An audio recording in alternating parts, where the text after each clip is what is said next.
Hola, soy Marcos.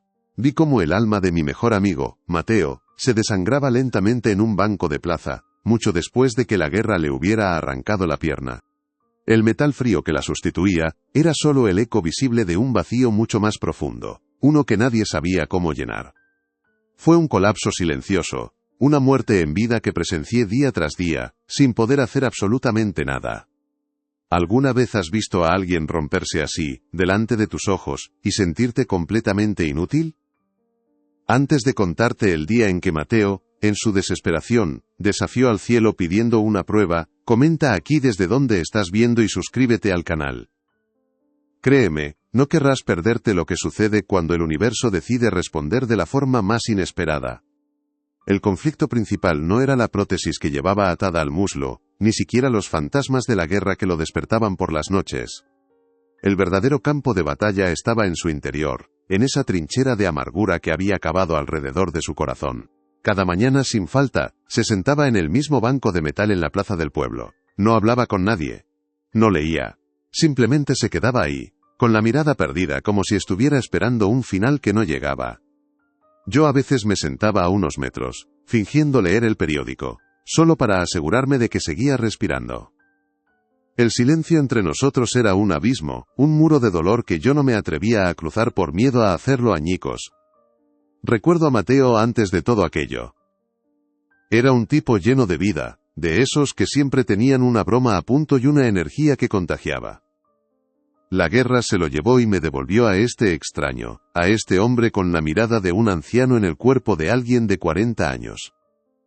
Sus ojos ya no brillaban, eran dos pozos oscuros y resentidos, en ellos no había tristeza sino rabia. Una rabia fría y contenida contra Dios, contra el mundo, contra la vida misma que seguía su curso a su alrededor, como si su tragedia personal no importara. Verlo así era como asistir a un funeral que se repetía cada día, una ceremonia íntima de su propia desesperanza a la que solo yo parecía estar invitado. La plaza siempre estaba llena de vida, y eso era lo más cruel de todo. Niños corriendo y gritando, parejas de enamorados compartiendo un helado, ancianos dando de comer a las palomas. Todo ese bullicio, toda esa alegría, parecía rebotar contra un escudo invisible que rodeaba a Mateo. Él estaba allí físicamente, pero su mente y su espíritu vagaban por un páramo desolado. La gente pasaba a su lado, algunos lanzaban una mirada furtiva y incómoda hacia la prótesis de titanio, y luego apartaban la vista rápidamente, como si el dolor ajeno fuera una enfermedad contagiosa. Para el resto del mundo, Mateo era solo una parte más del mobiliario urbano, una estatua triste y rota en un banco cualquiera. Su fe se había quedado enterrada en algún lugar de Afganistán, junto a su pierna y a los compañeros que no volvieron. Él, que siempre había sido un hombre de creencias sencillas pero firmes, ahora era un cínico consumado. Si existe algo ahí arriba, me dijo una vez, la única vez que se atrevió a verbalizar su tormento. Me abandonó en el peor momento, me dejó tirado. Después de eso, no volvió a mencionar el tema, pero yo veía su desafío diario. Veía cómo levantaba la barbilla y miraba al cielo con una mezcla de desprecio y súplica. Era una pregunta silenciosa lanzada al universo, un demuéstramelo cargado de un dolor tan inmenso que resultaba casi físico verlo. Exigía una prueba, una señal tangible de que no estaba solo en su infierno. El ambiente a su alrededor se volvía cada vez más denso, más pesado. La desolación que emanaba era tan palpable que a veces me costaba respirar a su lado, incluso a distancia. Sentía su alma encogerse, volverse pequeña y dura como una piedra. La casa que compartía con sus padres se había convertido en un mausoleo silencioso, donde las palabras se evitaban para no rozar la herida abierta.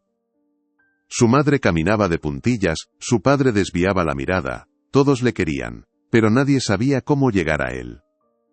Estaba atrapado en una isla de silencio y amargura, y cada día que pasaba, la marea de su desesperación subía un poco más, amenazando con ahogarlo definitivamente.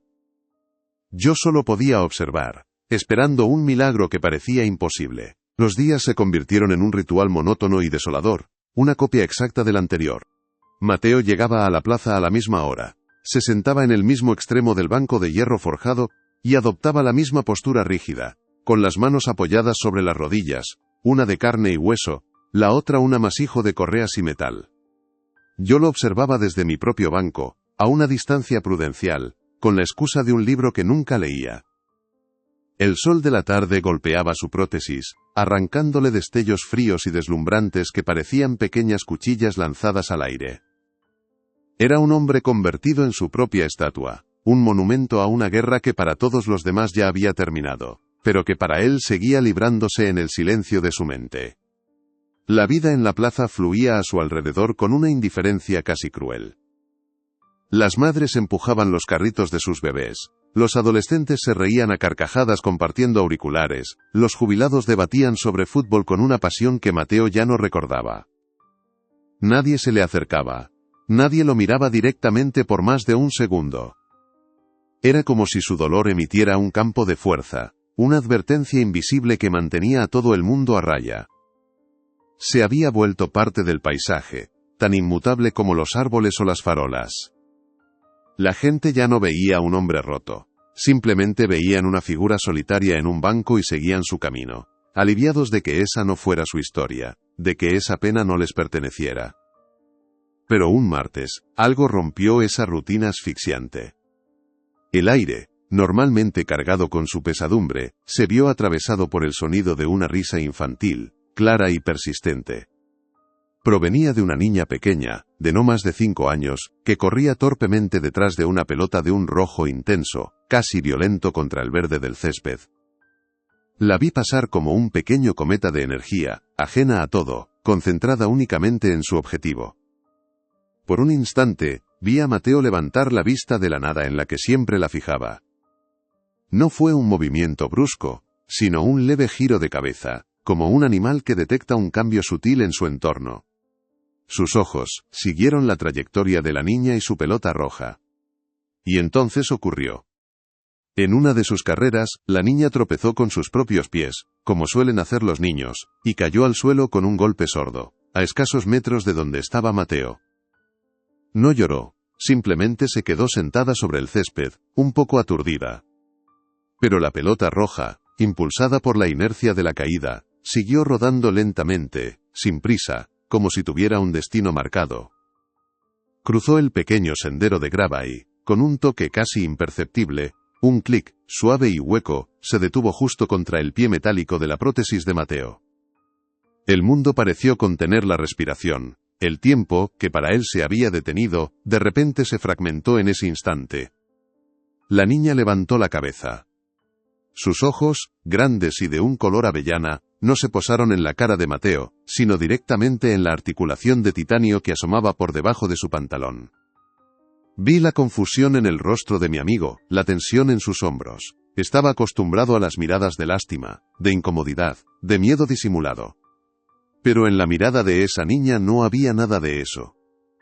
Solo había una curiosidad pura, limpia, la fascinación de quien ve algo por primera vez y no tiene ningún prejuicio con el que juzgarlo. Se quedó mirándola fijamente, como si estuviera intentando descifrar un objeto de otro planeta, algo completamente nuevo y extraordinario para ella. Después de unos segundos que a mí me parecieron una eternidad, la niña se puso en pie, se sacudió el polvo del vestido y dio un par de pasos tímidos hacia el banco. Se agachó para recoger su pelota y, en un gesto que heló la sangre de mis venas, extendió su pequeña mano y con la yema de sus dedos, tocó suavemente el metal frío y pulido de la prótesis. No dijo nada, solo un toque, un contacto inocente entre la vida que empieza y la que se siente acabada. Vi cómo la mandíbula de Mateo se tensaba hasta el límite, cómo sus ojos se abrían de par en par. Una grieta acababa de abrirse en la fortaleza de su amargura, y lo había hecho con la delicadeza de un dedo infantil. Aquel toque fue como un interruptor. En el instante en que los dedos de la niña se retiraron, vi a Mateo estremecerse, como si hubiera recibido una descarga eléctrica. Se quedó petrificado, con la mirada clavada en el punto exacto del metal que ella había tocado. Lentamente, como si temiera que se rompiera, levantó su propia mano, la de verdad, y la posó sobre la prótesis. La sostuvo ahí durante un largo minuto, con los ojos cerrados. No sé qué sintió, qué pensó, pero desde mi banco pude ver cómo la tensión de su mandíbula se aflojaba por primera vez en años. La madre llamó a la niña, que se fue corriendo con su pelota roja, y Mateo se quedó solo, pero ya no de la misma manera. El silencio que lo envolvía ya no era de vacío, sino de asombro. Al día siguiente, confieso que fui a la plaza con el corazón en un puño, temiendo encontrarlo de nuevo hundido en su apatía, como si todo hubiera sido un espejismo. Pero no. Estaba en el mismo banco, sí, pero algo fundamental había cambiado en su postura. Ya no tenía esa rigidez de estatua, esa actitud de desafío al mundo. Estaba ligeramente inclinado hacia adelante, y su mirada, en lugar de perderse en el horizonte, rastreaba con una atención casi febril la zona de juegos. No buscaba a Dios en el cielo, ni esperaba a la muerte, estaba buscando a una niña con una pelota roja. Por primera vez en mucho tiempo, Mateo no estaba esperando el final, sino que parecía estar esperando un comienzo, y esa sutil diferencia lo cambiaba absolutamente todo. Y ella apareció. A media tarde la vi llegar de la mano de su madre. Mateo se enderezó de golpe, conteniendo la respiración. La niña lo vio a lo lejos, y soltándose de su madre, corrió hacia él. No con la energía caótica del día anterior, sino con una intención clara. Se detuvo frente a él, lo miró a los ojos, y le dedicó una sonrisa que parecía contener toda la luz del sol. Luego, sin decir una palabra, se sentó a su lado en el banco, muy cerca, con sus pequeñas piernas colgando, como si fueran viejos amigos reencontrándose. La madre la observaba desde lejos con una expresión de ternura, sin ninguna prisa, como si supiera que su hija estaba exactamente donde debía estar, cumpliendo una misión silenciosa. Los días siguientes su encuentro se convirtió en una rutina sagrada. Ella llegaba, se sentaba a su lado y a veces hablaban. Bueno, ella hablaba. Le contaba cosas de su día, del color de una mariposa, o de una pelea con su hermano. Mateo apenas respondía con monosílabos, pero escuchaba. Escuchaba de verdad, con todo su ser. Un día, ella sacó de su bolsillo una pequeña piedra lisa y se la puso en la mano. «Es una piedra de la suerte», le dijo muy seria. Y entonces ocurrió el milagro que yo llevaba años esperando. Vi la comisura de los labios de Mateo curvarse en una sonrisa. No fue una mueca, fue una sonrisa auténtica, un poco oxidada por el desuso pero real. Sentí que se me llenaban los ojos de lágrimas al verlo. Aquella niña parecía saber cosas que nadie más sabía. Nunca le preguntó por qué le faltaba una pierna, ni mencionó la guerra. Era como si pudiera ver más allá de la herida física, directamente al epicentro de su dolor. Una tarde, mientras el sol se ponía, ella apoyó su cabeza en el hombro de Mateo, un gesto de una confianza y una intimidad abrumadoras. Tras un rato en silencio, señaló con su dedito la prótesis de titanio y susurró. «Hoy está más calentita». Mateo se quedó sin aire. No había forma humana de que ella supiera que él, desde aquel primer contacto, sentía a veces un calor inexplicable en aquel miembro muerto. Una sensación de vida fantasma que lo reconectaba con el mundo. Esa conexión lo transformó desde dentro. La rabia en sus ojos se fue disolviendo, reemplazada por una serenidad que yo creía perdida para siempre. Empezó a dormir mejor, según me contó su madre en una de nuestras breves conversaciones en el supermercado. Incluso un día lo oí tararear una vieja canción mientras arreglaba una bisagra en la puerta de su casa.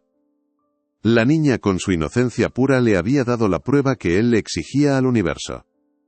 No fue una señal grandiosa ni un milagro atronador, sino algo mucho más poderoso. La demostración de que incluso en el metal más frío y sin vida, el simple contacto humano podía despertar el calor. Y que el alma, por muy rota que estuviera, podía empezar a sanar con el toque de una mano pequeña y la fe de un niño. El cambio no fue una explosión de luz ni una revelación divina, sino algo mucho más íntimo y desconcertante.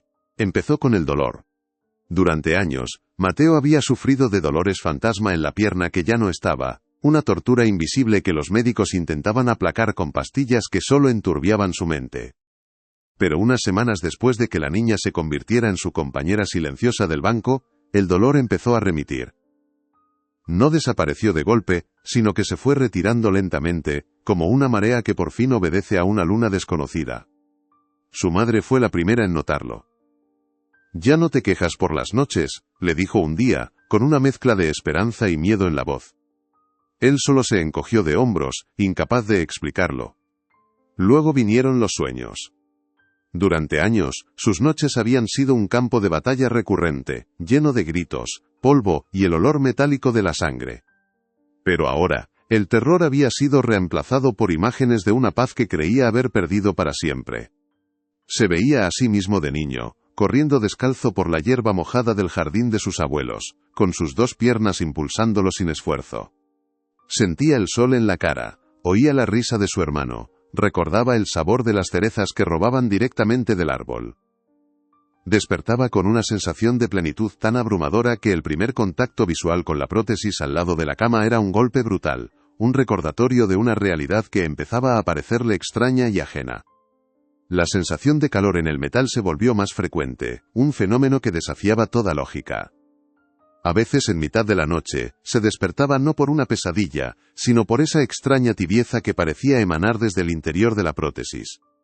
Lo sentía recorrer el titanio y las correas de cuero, una corriente de vida imposible en un objeto inerte.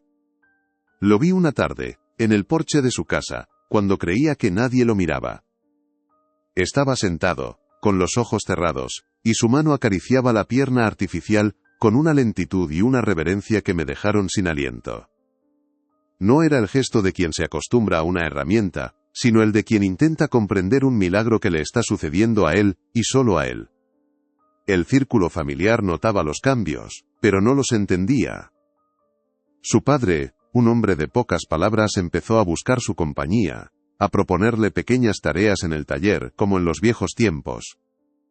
Su madre volvió a cocinar sus platos favoritos, llenando la casa de aromas que habían estado ausentes durante años. Había una atmósfera de alivio cauto, de no querer hacer demasiadas preguntas por miedo a romper el hechizo. Yo mismo sentía esa extraña mezcla de alegría y desconcierto. Mateo estaba volviendo, pero no era el mismo que se fue a la guerra, ni tampoco el hombre roto que regresó. Era alguien nuevo, alguien que parecía estar siendo reconstruido desde dentro por una fuerza invisible y silenciosa que nadie se atrevía a nombrar. Las revelaciones no se limitaban a las sensaciones físicas. Su memoria, antes nublada por la apatía y el resentimiento, empezó a aclararse de una forma asombrosa. Un día, mientras ayudaba a su padre a limpiar el desván, encontró una vieja caja de madera. Al abrirla sacó una pequeña armónica oxidada y sin dudarlo, empezó a tocar una melodía infantil, torpe pero perfectamente reconocible. Su padre se quedó paralizado. Era la canción que te enseñó tu abuelo, susurró, con los ojos llenos de lágrimas. No la habías tocado desde que tenías 8 años. Mateo lo miró, tan sorprendido como él, como si sus manos y su aliento hubieran obedecido a un recuerdo que no sabía que aún conservaba. Todo esto sucedía sin una explicación lógica, no había nuevos tratamientos, ni terapias milagrosas, ni grupos de apoyo.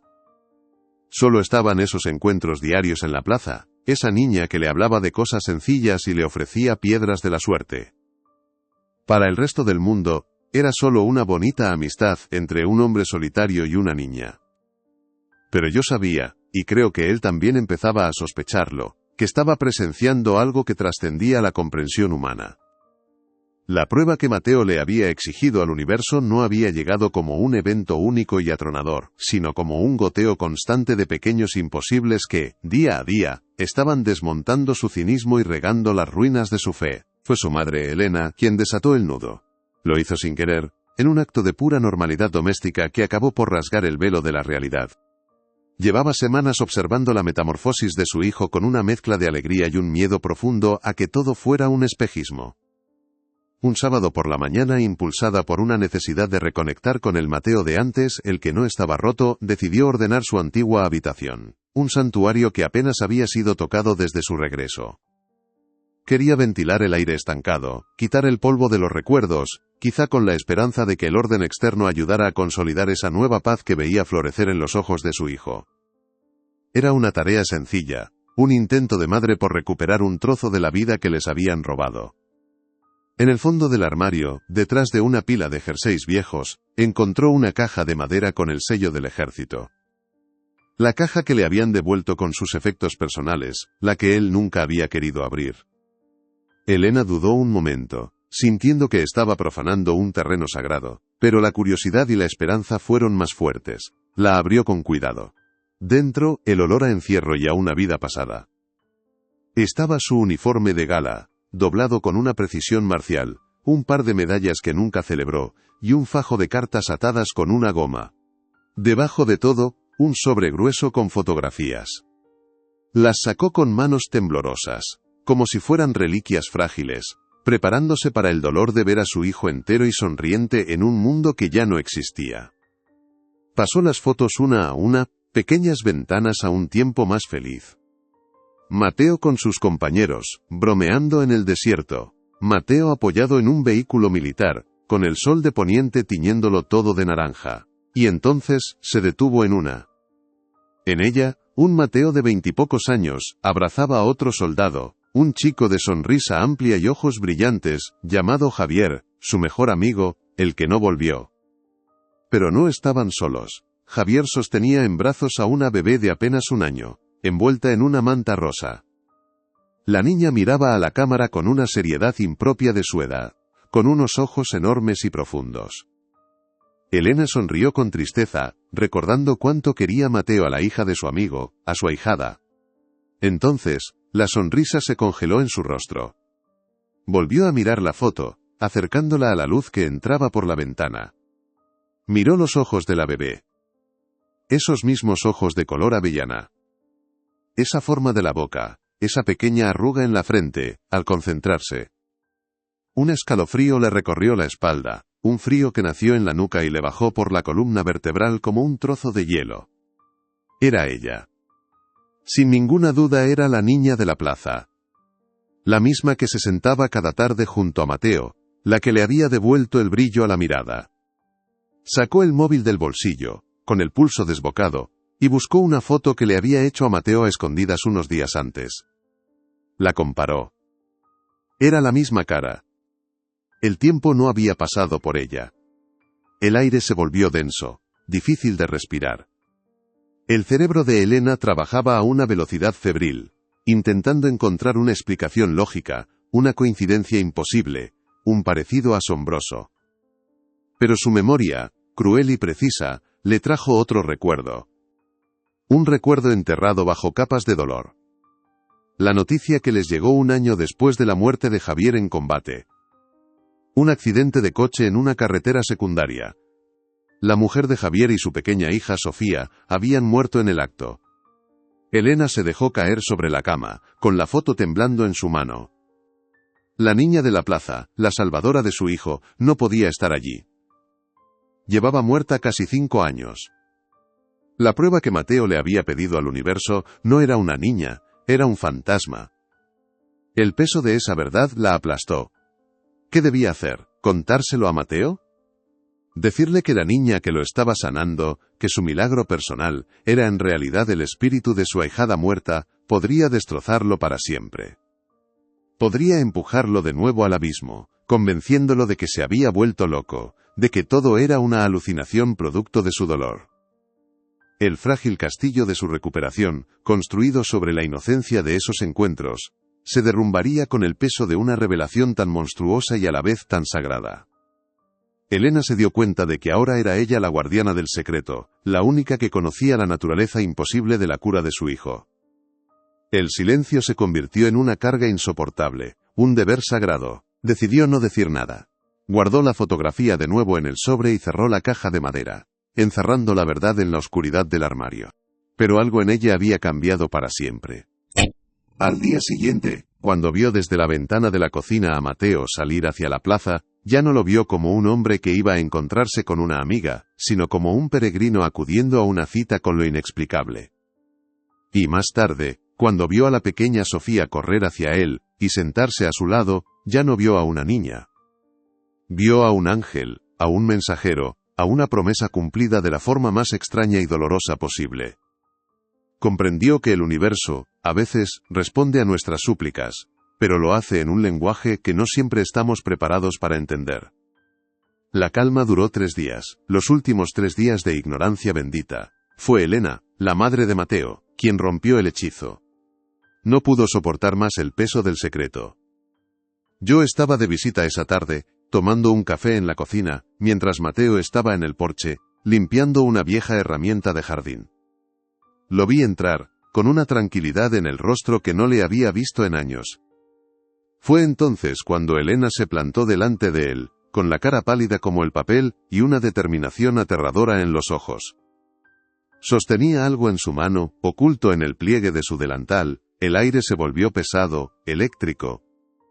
Supe en ese mismo instante que la paz que habíamos encontrado era solo la calma que precede a la tormenta más devastadora de todas. «Mateo», dijo Elena, y su voz era apenas un susurro que cortaba el silencio de la casa. «¿Te acuerdas de Sofía?». Mateo frunció el ceño, desconcertado. El nombre pareció traerle un eco lejano de dolor. «¿La hija de Javi?», preguntó él, con un tono de extrañeza, como si le estuvieran preguntando por alguien de otra vida. «Claro que me acuerdo». «¿Por qué?». Elena no respondió de inmediato. Sacó la mano del delantal y vi que lo que sostenía era esa vieja fotografía del desierto. Se la tendió, y sus dedos temblaban tanto que la foto vibraba. Mateo la cogió, mirándola con una mezcla de curiosidad y aprensión. Yo me quedé paralizado en mi silla, sintiendo que estaba a punto de presenciar algo para lo que nadie podría estar preparado. «Mira la foto, hijo». «Mírala bien», insistió Elena con la voz quebrada. Mateo bajó la vista. Vi cómo sus ojos recorrían la imagen, deteniéndose en la cara sonriente de su amigo muerto, y luego en la bebé que sostenía en brazos. Se quedó así un largo rato, en silencio, y por un momento pensé que no entendía, que no veía la conexión, pero entonces levantó la vista, y en su mirada había una confusión tan profunda que daba miedo. «Es Sofía», dijo él, casi para sí mismo, y entonces Elena pronunció las palabras que lo cambiarían todo, unas palabras que cayeron en la habitación como trozos de plomo. «La niña de la plaza, Mateo. La niña que te toca la pierna, es ella, es Sofía».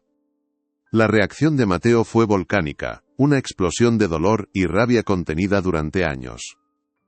«¿Estás loca?», gritó, y la palabra resonó contra las paredes de la cocina. «No digas eso, no puedes decir eso». Lanzó la fotografía sobre la mesa con tanta fuerza que se deslizó hasta el borde. «Sofía está muerta, Javi está muerto, todos están muertos, ¿por qué me haces esto? ¿Quieres volverme loco del todo?». Se agarró la cabeza con las manos, su cuerpo temblando de una furia que era puro pánico. Se negaba a aceptarlo, a que le arrebataran la única brizna de luz que había encontrado, aunque esa luz viniera de un lugar imposible. Verlo así, tan roto de nuevo, fue como ver caer la última defensa de una ciudad asediada. Pero justo cuando creí que se iba a desmoronar por completo, se detuvo. Su respiración agitada se fue calmando. Bajó las manos lentamente y miró su prótesis como si la estuviera viendo por primera vez. Su expresión de ira se transformó en una de puro asombro, de terror sagrado. «El calor», susurró, y esta vez no hablaba ni con su madre ni conmigo. Hablaba con el misterio que vivía dentro de él, el calor que siento a veces, la sensación en los sueños, el dolor que se fue. Levantó la vista hacia su madre, y sus ojos ya no eran de un loco, sino de alguien que acaba de entender una verdad demasiado grande para la mente humana. «No era mi imaginación», dijo con una certeza que me heló la sangre. «Era real». Elena, al ver esa grieta en su negación, se acercó y le puso una mano en el hombro. Las lágrimas corrían por su rostro, pero su voz era firme, como la de quien explica un texto sagrado. «No sé lo que es, hijo. No lo entiendo. Quizá es un ángel, o su alma. Quizá el amor de un amigo es tan fuerte que ni la muerte puede detenerlo. Tú le pediste al cielo una prueba, Mateo. Le gritaste cada día desde ese banco que te demostrara algo. ¿Y si esta era la única manera? ¿Y si te enviaron a la única persona que podía tocar tu dolor sin juzgarlo? A la única que podía sanarte». Cada palabra era un bálsamo y una herida al mismo tiempo, una explicación que no explicaba nada y lo explicaba todo. Mateo no respondió. Se quedó quieto, asimilando el peso de esa revelación. Luego, con una lentitud infinita, se inclinó y recogió la fotografía del suelo. La sostuvo con una delicadeza que no le había visto nunca. Trazó con el pulgar el pequeño rostro de su ahijada, la niña fantasma que le había devuelto la vida. Una única lágrima rodó por su mejilla, pero esta vez no era de rabia ni de tristeza. Era una lágrima de rendición, de una comprensión que estaba más allá de la lógica. La guerra que libraba en su interior, esa batalla contra Dios y contra su propio destino, había terminado. No con una victoria, sino con la aceptación de un milagro silencioso que nadie más en el mundo podría entender jamás. Si conoces a alguien que necesite escuchar esta historia, por favor comparte este vídeo con esa persona. Y no te olvides de suscribirte para más relatos como este. Gracias por escuchar. Después de aquella confesión en la cocina, la casa de los padres de Mateo se sumió en un silencio diferente. Ya no era el silencio pesado y denso de la amargura, sino un silencio sagrado, lleno de asombro. Mateo se pasó horas sentado a la mesa, con la fotografía de Javier y la pequeña Sofía entre las manos, acariciando la imagen, como si pudiera sentir el calor de sus vidas a través del papel. No lloraba, no hablaba, simplemente estaba ahí, asimilando una verdad que era a la vez un bálsamo y una herida abierta. Elena y yo lo observábamos desde la distancia, sin atrevernos a romper el hechizo.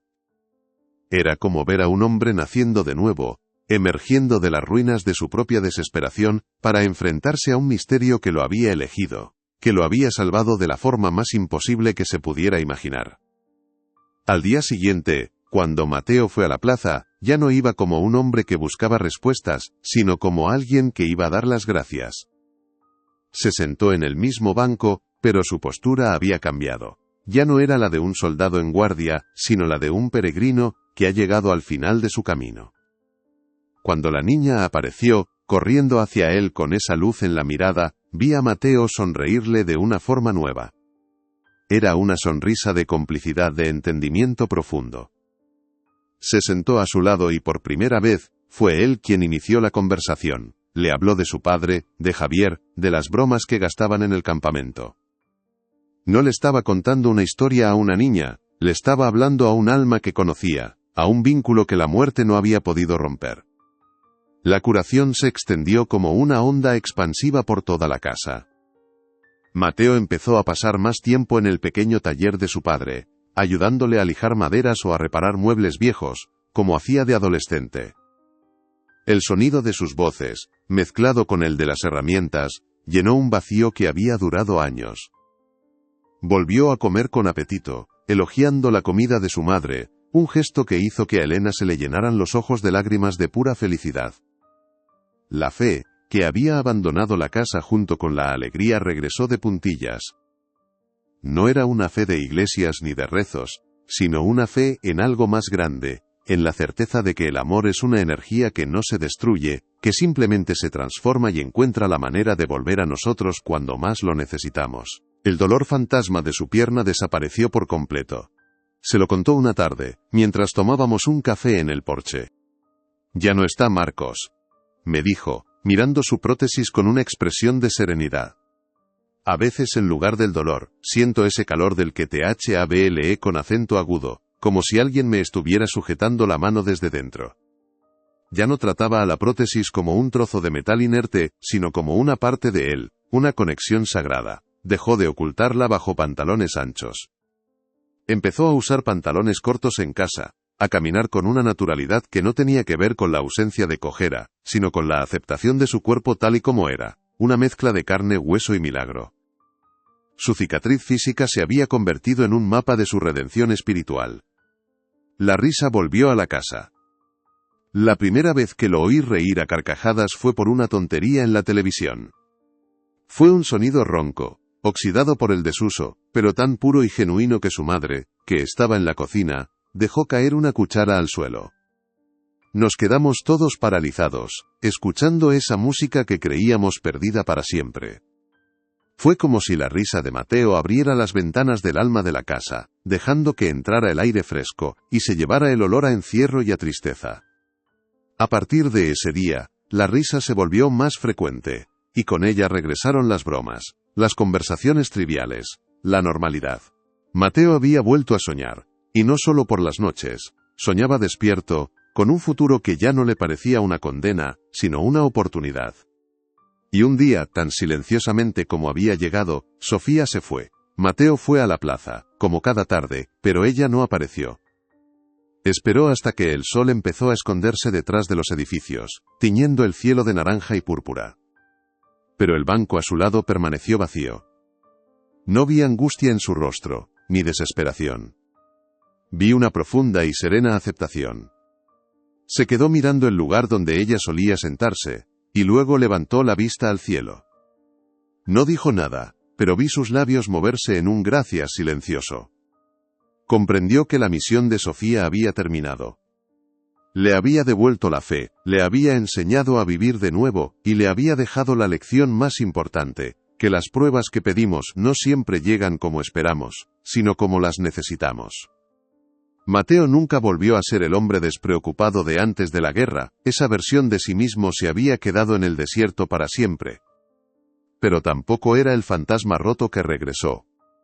Se convirtió en un hombre nuevo, con una profundidad en la mirada que solo tienen aquellos que han visitado el infierno y han vuelto con una historia que contar. Unos meses después, organizó un pequeño grupo de apoyo para veteranos en el centro cívico del pueblo. No les hablaba de milagros ni de fantasmas. Simplemente los escuchaba, compartiendo su propio silencio, ofreciendo una comprensión que no necesitaba palabras. Su prótesis, antes un símbolo de lo que había perdido, se convirtió en un testimonio de todo lo que había ganado, una segunda oportunidad, una fe inquebrantable y el recuerdo eterno de una niña que cruzó la frontera de la muerte para sanar un alma. Si conoces a alguien que necesite escuchar esta historia, por favor comparte este vídeo con esa persona, y no te olvides de suscribirte para más relatos como este. Gracias por escuchar.